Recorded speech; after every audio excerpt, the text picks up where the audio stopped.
What stocks to buy? It's all about your risk tolerance and also your expected returns. Normally, the higher the risk, the higher the possible returns we should get.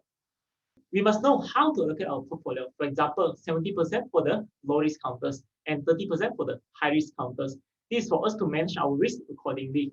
For low risk counters like banking, normally it offers about 5 to 10% returns within a year due to the stability of the price.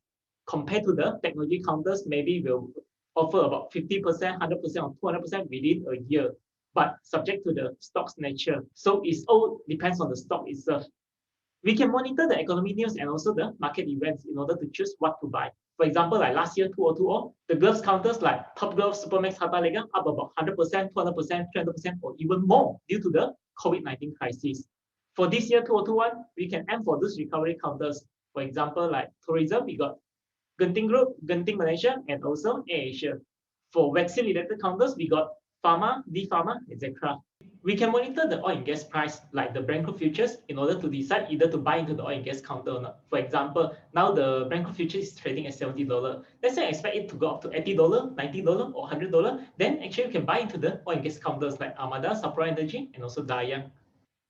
There are a lot of other teams that we can monitor in order to choose what stock to buy. For example, technology teams, crude palm oil teams, steel teams, election teams, construction teams. But in share market, the market team is keep changing. So we need to stay alert and react accordingly, as these are the high-risk short-term investment play.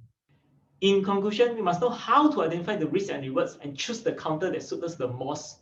Then only we will be more comfortable with our holdings and make more money from there. Don't forget to like and follow our KSshare channel. We are here to share more about share market knowledge, experience, and also surviving tips. Thank you.